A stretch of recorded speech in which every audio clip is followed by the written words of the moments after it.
Today was a momentous day for me. This was the day that we had a memorial for my dear friend, Joe Weider. I mean, when I talk about a friend, I cannot express it as the way I would like to express it because it's too deep. It's too emotional. But it was the day that I gave a eulogy, one of the eulogies of a number of the people on Joe Weider and our life with him, and how I explained to everybody that he's the foundation of my life. He's my mother, my brother, my sister, my nephew, my cousin, all in one. And Joe loved bodybuilding. Joe took bodybuilding out of a cult and made it acceptable. Joe Weider.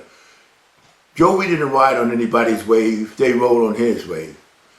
And I just want to tell you that it was something that all of the people that were close to him, and you know something?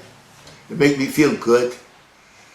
I started with Joe 63 years ago.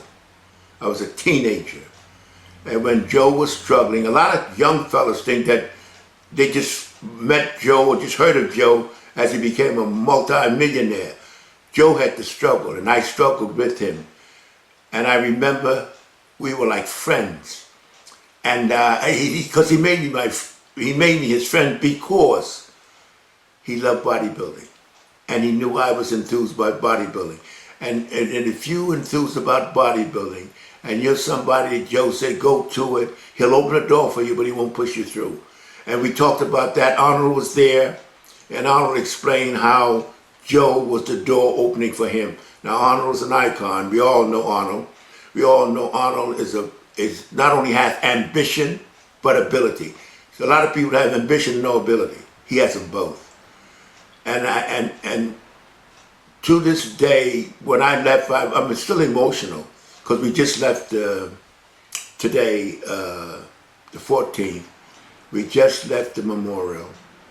And I'm still emotional about it because when I think about it, it goes back.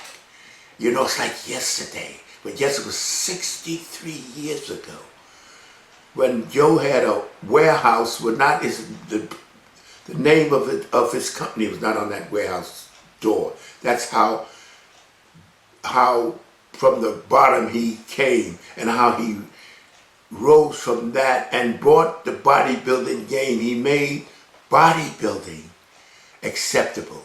Because when I started with Joe in the 50s, they used to call it, you know what? The herd mentality was in full force. If you was an athlete and you lift weights, they threw you out of the gym.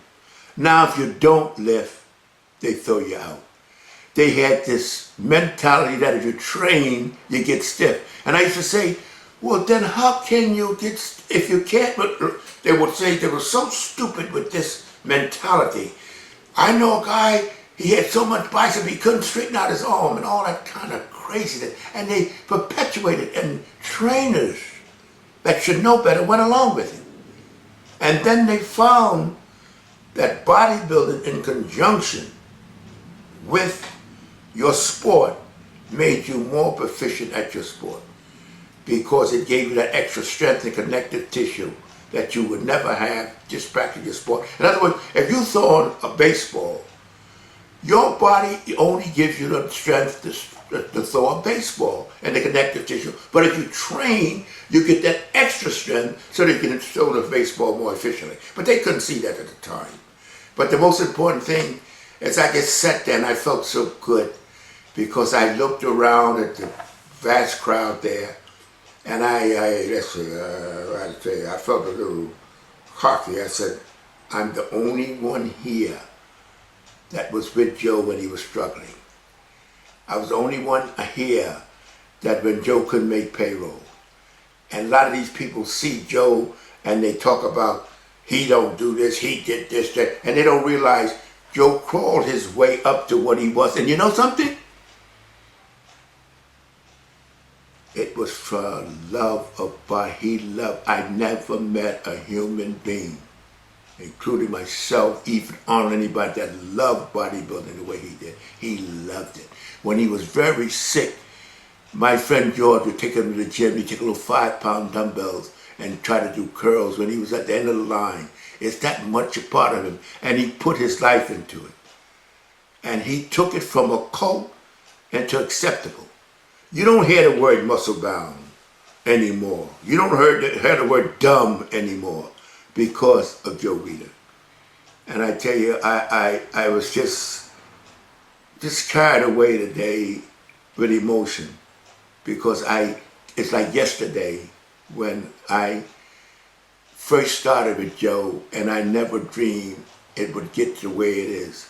He made it something that it was acceptable, that people looked at in admiration. And the proliferation of gyms, you had these old ancient gyms with some dumbbells and so forth and so on when Joe started. And now they got all these fancy gyms, all perpetuated and pushed by Joe. So that's the beginning, and I just want to let you know that we got more footage showing you the event. And I want you to, I know you can't enjoy it like I did. Well, not so much enjoyment. It was just nostalgic. You know, you look at it as an end of an era. Well, now look now. Don't be saying nothing, because I'm getting a little stomach because I'm emotional. And I know you guys are, because I am emotional. And it'll be a while. I'll go to my grave loving that man. You know what they say, when you love a man, you're gay. You know that. What I tell you, then I'm gay, because I love Joe. I really love him.